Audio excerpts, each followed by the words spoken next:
Great, thank you.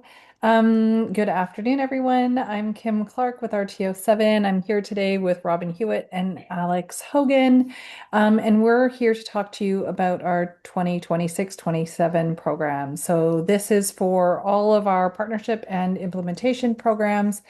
So just a few housekeeping things. We're going to keep everybody on mute. And if you have any questions, we will answer them at the end. We might be a few minutes over depending on the number of questions that we have. But please place your questions in the chat and we will address them then. So we always start our meetings off with our core values. So our vision is to establish Bruce Grey Simcoe as Ontario's four-season destination of choice.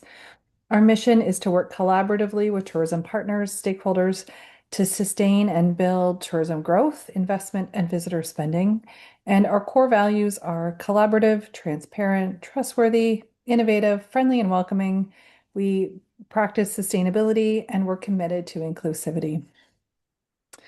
I'd also just like to read our land acknowledgement. So we'd like to acknowledge the traditional territory of the Anishinaabe Nation, the people of the Three Fires, known as the Ojibwe, Odawa, and Potawatomi Nations, and to further give thanks to the Chippewas of Saugeen and the Chippewas of Nawash, now known as the Saugeen Ojibwe Nation, as well as the Chippewas of Rama, the Chippewas of Georgina Island, and the Chippewas of Beausoleil, now known as the Chippewa Tri-Council. This was once the territory of the Petun and Huron-Wendat people, and this is the territory is home to many Anishinaabe people and citizens of the Métis Nation of Ontario, as well as many other First Nations. We make this acknowledgement as an act of reconciliation, an act of compassion, and an act of mindfulness. Recognizing the traditional territories we stand on is a small but important step we can all take towards recognizing and honoring the Indigenous peoples who have lived on Turtle Island, aka North America. So welcome, everyone. So over the next half hour, we'll explain to you about our programs. There are some changes, but I wanted to just start out with a general overview of how we assess all of our applications. So we have moved to a more competitive approach to looking at our applications. We do our very best to support as many people as we possibly can. Having said that, we can't support everyone, but we do our best and work with you as best we can. So we are looking at our applications from a couple of different angles. So we want to make sure that they're fitting with our vision and mission. So we're looking for collaboration, we're looking for growth of the and support of the tourism industry. We want to make sure that they're sustainable, we're increasing length of stay and spend, and we're trying to attract people from outside of the region, including the GTHA and Southwest Ontario, as well as Quebec in certain circumstances as well. And we also are looking to move people throughout the region as well, as we are quite large and we're about 2 hours from one side of the region to the other.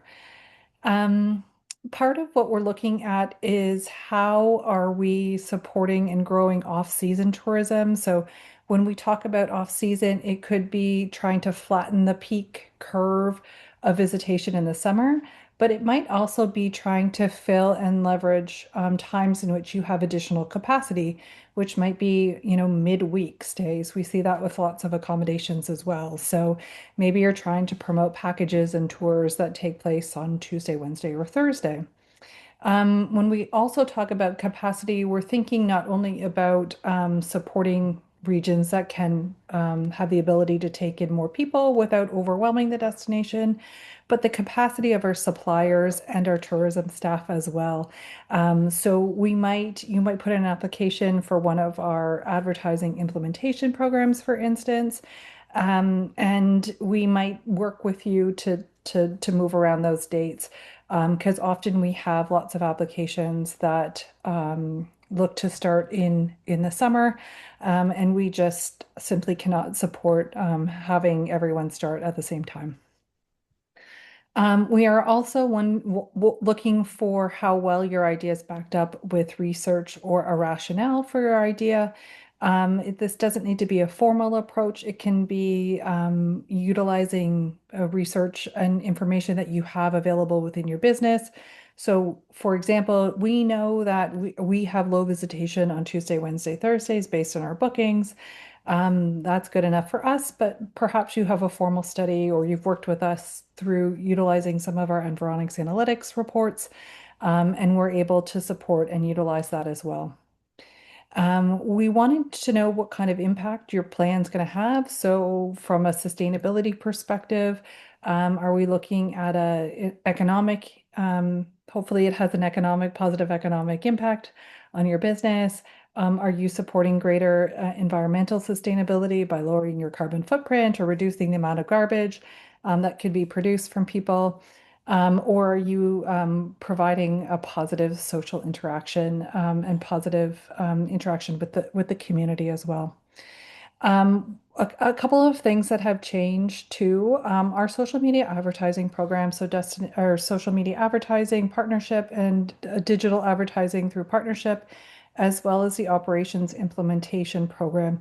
Those those programs or applications will all be conditional upon your ability to accept the ABER, who is our agency of records, request to be added to your Meta platform as advertisers so that the ads can go out through their channel.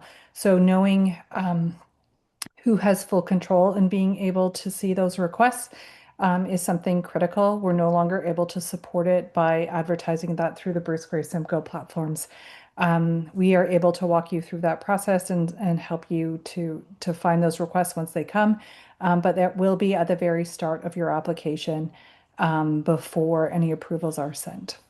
And of course, all of our programs are conditional upon a ministry approval of our business plan. So we usually know that in late April, early May, and that can impact the timing of some of our programs as well. As I mentioned, sustainability is a really big piece for us. So we are really trying to encourage sustainability within the region and grow sustainability within our region. We look at it from these three pillars.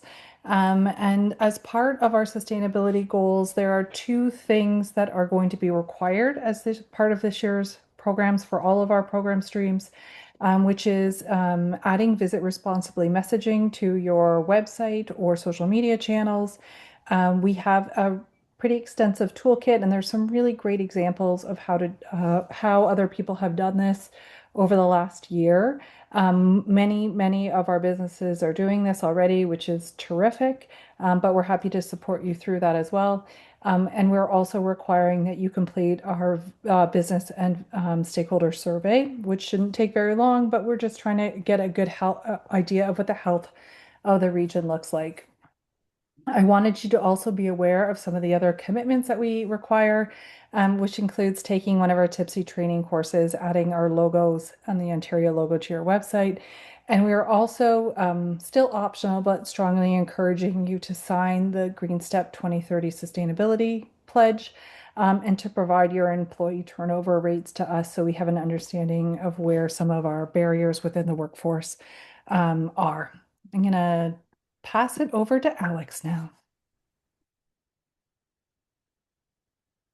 Thanks. So I will cover off the partnership programs. There are 8 streams within the partnership program. I will speak to each very briefly, but first wanted to just highlight anything new this year.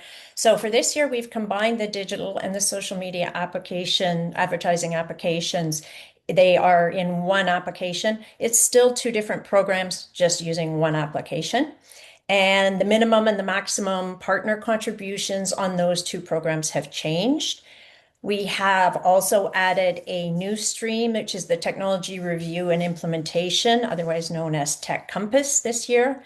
And finally, we do have a requirement to talk to us first in the hopes that we will be able to find a way to support you within one of the streams. So please be sure to talk to us before submitting your application.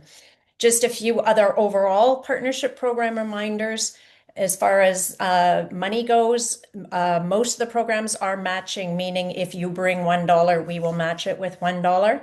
Really important in your applications that you include HST in your numbers. And all work and costs has to occur after the partnership program agreement has been signed. And then just a reminder that we cannot fund capital or operating costs. And uh, we can't flow funds to you. So we can't pay you to do the work. So the work has to be done by a third party that gets paid. It may be, in some cases, it's our agency of record. In other cases, it will be a supplier that we will jointly procure for. But in any event, you will send us your share of the project, and then we will pay suppliers in full. Some of the streams are quite prescriptive. It's how we manage to do as many projects as we do. That said, if you're looking to do something that doesn't fit nicely within one of the streams, please do speak to us, and we'll look into what sort of flexibility we might have, whether or not that's possible. And then finally, some of the streams may be further leveraged by either Tourism Simcoe County or Spruce the Bruce funding programs. So you may be able to get funds from Simcoe County or Bruce County for a project and then bring those funds to us to further leverage your project. Okay, into the programs, digital and social media advertising. So this is professionally managed paid ads that drive traffic to your website. The digital advertising stream is or can be Google and Meta. Social media advertising is just Meta, meaning Facebook and Instagram advertising. Really good for bringing people to your website. Whether or not they then close, meaning buy a ticket or book, is more up to you. But we can bring lots of people to your site in any event. In terms of funding, the minimum partner buy-in for social media advertising is $2,000. The minimum digital advertising buy-in is $12,000. It can go up to a partner contribution of $30,000. We work with our agency of record, the ABER Group, and based on your objectives and a kickoff call, they will, for digital campaigns, provide a media plan for either campaign, provide ad copy, the ad placement, and then reporting. And then it's up to you to provide a clear campaign idea of what you want to do, to provide a selection of high resolution images and video, have an updated campaign website and campaign landing page, and if you are doing social, to monitor comments daily on social. In terms of a timeline, I provided a few examples there of the types of programs that this could fund. In terms of the timing, it requires a minimum of 6 weeks from when you have the kickoff call with the agency, with the ABER Group, to the launch of your campaign. So keep that in mind for planning purposes. And also typically campaigns can't launch prior to June, and that's more has more to do with the timing of our agreement with the province and when we actually get our funds. We will do June to September is a very busy time frame. So we will do our best to accommodate you in the summer if that is critical for you. But similar to last year, we may ask you whether or not you have flexibility to shift your timing at all. And just wanted to reiterate, if I can flip back for a second, that the engagement is key. So it's really critical to that you adhere to the timelines that we've worked out, meaning you are able to deliver what you need to, landing pages, photos and videos, approvals, all that sort of stuff on time for your campaign to launch on time. Because it can get pretty expensive for both of us if you are not able to follow through on the timelines that we have agreed to. Thanks, Robyn. If you could flip to video and image. So this stream is professional photography or videography to promote your tourism experience. This is assets for you to be able to use, but also for us to use to promote you, as well as we may pass them on to the province to promote you. And the funding is for the photography or image is a partner contribution of $1,100 per day of shooting.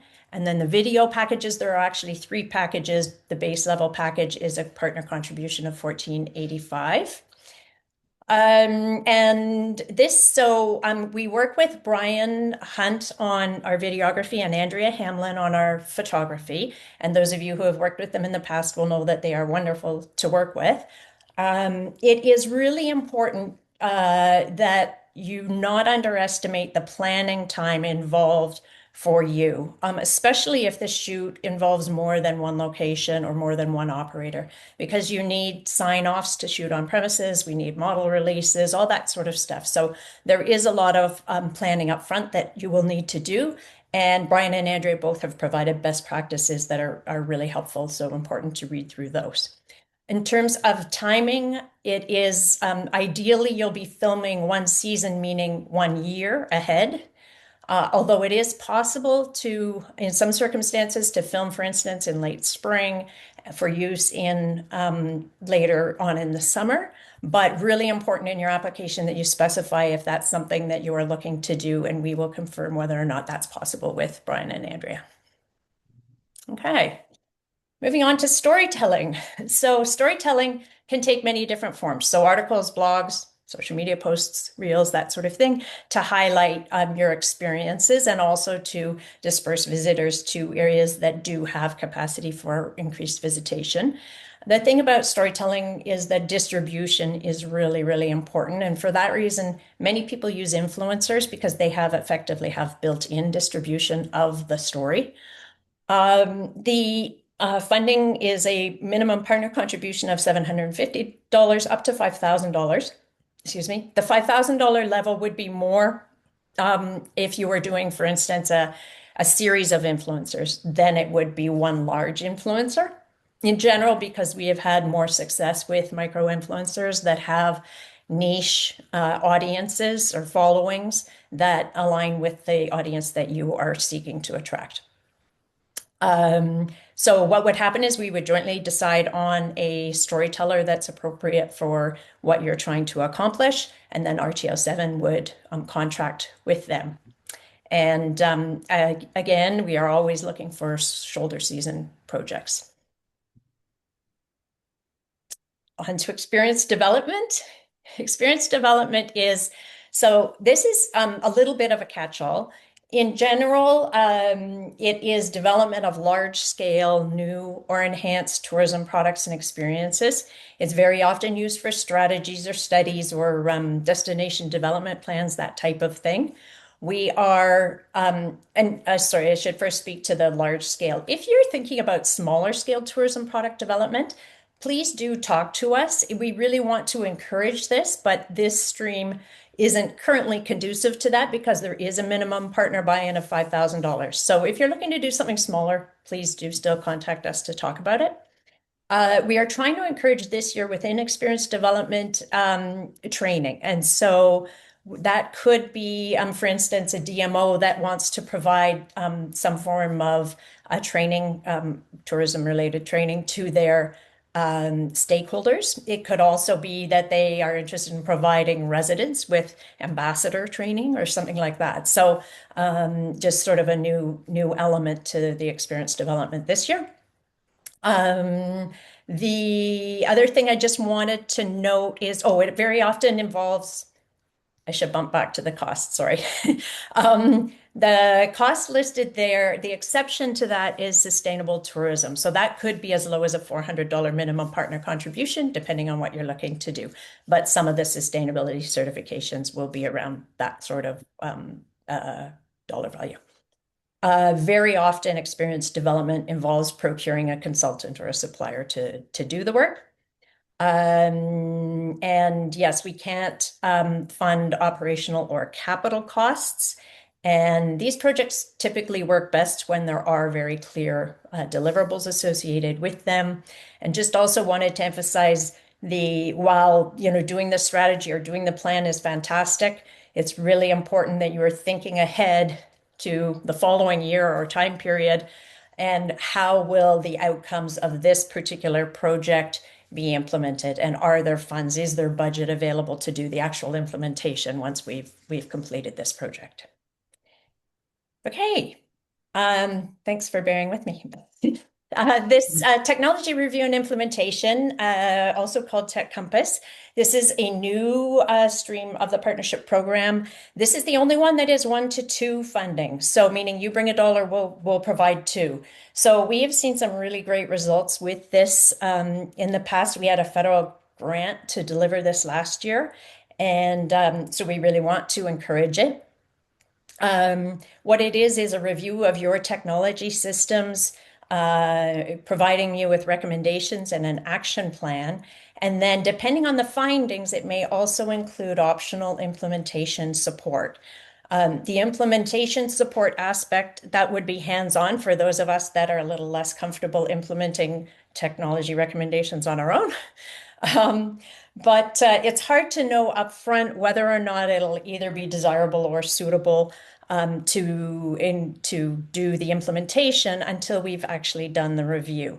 So if you think that you might be interested in having the implementation aspect of it and you have the funds, indicate that now, and then we will jointly determine whether or not that is appropriate to, whether it's appropriate to do an implementation phase once we've done the review. We work with, oh, sorry, can you flip back? Thanks. Yep. To do just the review is a partner buy-in of $850. If you're looking at doing review and the implementation is partner buy-in, this is an estimate of $25.75. We work with Rapid Design out of Collingwood on these assessments, and I have listed a couple of examples of things that they might be looking into, but it could be your financial management, it could be e-commerce. It's fairly broad in terms of technology. What it is not is your website design on its own. I think that's it, Robyn. Thanks. All right. Tourism wayfinding signage. So this one actually, there's often confusion around. So it is appropriate for this is large scale, a large scale signage system. So it's appropriate for counties, municipalities, maybe conservation authorities, or something like the Bruce Trail that runs through a very, very large region. And it is a minimum of a contribution of $5,000, although it can go up to a partner contribution of $75,000. You need to follow the RTO7 specifications is very important. There are specific signs and designs that we provide. What I should clarify is that we do not provide the camera-ready artwork, so it's all outlined for you, but you would need a graphic designer or to do that part of it internally. And this one really is largely on the partner. So while we can make recommendations about possible suppliers and we will review your draft signs in order to ensure that the specifications have been followed, really it's the partner that is doing the planning, the procurement, approvals, and then overseeing the fabrication and installation of signs. If I didn't make that clear, yeah, it says it up above, but it's not individual businesses. That's where a lot of confusion occurs, is people thinking it's signage for their business. So I just gave some examples of the types of signage that could fall within this category. Signage takes an awfully long time. You're dealing with permitting and municipalities and all that sort of stuff, so it leave lots of lead time. We are not able to fund the municipality or public works installing the signs. It has to be a third party that's doing the installation. And then the signs have to be manufactured by March 31st of next year. But we have a little more leeway in the installation because of frost. Those can be installed by June 30th of next year. Trade show support, we're getting there. This one's fairly self-explanatory. So this is 50% reimbursement of trade show booth costs only for appropriate trade shows, related to tourism that makes sense for whatever your offering is. And so you would, in consultation with us, you would choose what show you think makes sense to attend. You would attend it. You would then provide the paid invoice for the booth, photos of you at the show, and then also complete a final report just to let us know your feelings about the value of participation in the show. And so this one, fairly self-explanatory. This As an example, we will have a great presence at the Outdoor Adventure Show coming up later on. I think it's in February. All three counties and some municipalities and some operators are all more or less in the same area of the show, so we will look really good for that show. And then finally, French translation services, and this is pretty much just what it sounds like. It is either web or translation of web or print content that's of interest to Francophone audiences. Very often that's things like beaches and cycling. We have a fantastic translator who is wonderful to work with. So if you are considering doing any French translation, that is something that you might want to speak with us about. And apologies for running through that so quickly, but that's the recap of the 8 programs. Again, we would like you to speak to us, and we can answer specific questions then or later. Robyn, over to you. Thank you. So outside of the partnership programs that Alex just went through, we have the Operations Implementation Program, or OIP, as we lovingly refer to it as.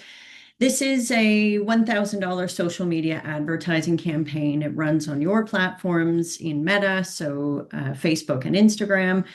And it's an accessible program for all partners, great for events and businesses or tourism operators. And it's free to the partner. RTO7 is fronting the investment, but what we ask is that you provide us with proof of payment of an operational or capital expenditure for $1,000, and we match that with $1,000 ad spend. Plus taxes and fees, the total program value is just over $1,500. This year we have a new criteria for OIP, so something for sure to mention is the applications must be seeking funding for to market a new or revitalized initiative or for the enhancement of an existing product or experience. So this is more focused around product and experience development. For events, they do need to be a minimum of 2 days in length or be promoting a series of events that happen over a specific time period with one landing page. And ideally, this program could be used to extend the length of stay or encourage repeat visitation into the region. June to September are highly competitive months. Ideally, we're looking for programs that are going to span across the entire year. So really starting in June and running all the way through to the end of March in 2027. Again, we ask that you reach out to Kim or myself to discuss your application and your proposal for the OIP program, so that we can make sure it aligns with the program requirements, and in the end, it'll save you time in your application as well. So timelines, applications open on Monday, so that's February 2nd. The intake period runs throughout the month of February. Applications close Friday, February 27th at 5 p.m. Applications will actually close on that date, so make sure to get your applications in early, and late submissions, unfortunately, will not be accepted. You will be unable to make changes once those applications are submitted. And then we will be looking at all the applications as a whole, and conditional approvals will be sent out early April. We may come back to you at that time with a request to adjust the timing of your project just so that it fits within the scope of all of our projects and capacity. And as Kim mentioned earlier, a conditional approval is based on the ministry approving our business plan. And then for social media programs, it's going to be based on ABER being able to access your Meta page as advertisers. So you'll have to accept the invitation through the back end of Meta. Then we will move forward with agreements at that stage once our TPA with the ministry is signed. And everything then, really, the project set up, the funding through partnership and delivery will begin at that stage. And you will be very much guided through your project manager at RTO7, so Alex, Kim, or myself, through Basecamp, which is our project management system, and we can add timelines and deliverables into that to support. So finally, the call to action, your next steps. We do require everyone set up a call with Alex, Kim, or myself. We have Calendly links, so you can book a time directly into our calendar on the RTO7.ca homepage. They're in our email signatures as well. And again, that's just to ensure alignment, really ensure the eligibility of your proposed idea, and it saves time for you making sure that project is a fit with the application that you are applying for. Then we do request you read all the documents, FAQs, and the application prior to applying. So that includes the website pages. Applications will be available as a PDF on Monday, so you'll be able to read through those before starting the application in Google Forms. If you do not have a Google account, it's a good idea to set one up. Although it's not mandatory, if you do not have one, you will have to complete your application in one sitting and will not be able to save your progress as you go.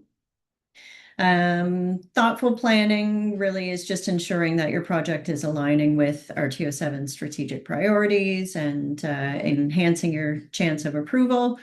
Then the application intake again is open Monday through to February 27th at 5 p.m.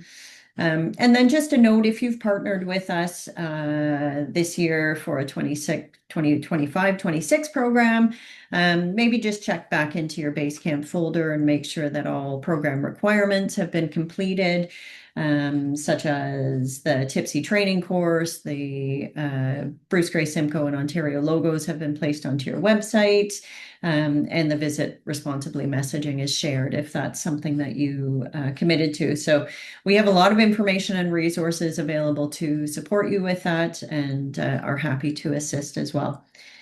So feel free to reach out. And now we have time for questions. I know we ran over a few minutes. I don't see any questions in the chat, but I did put a link to the page where you can find out more information about all the programs. If there are any questions before we go, feel free to unmute and ask away. If not, or raise your hand. If not, please feel free to reach out to Alex, Robyn, or myself.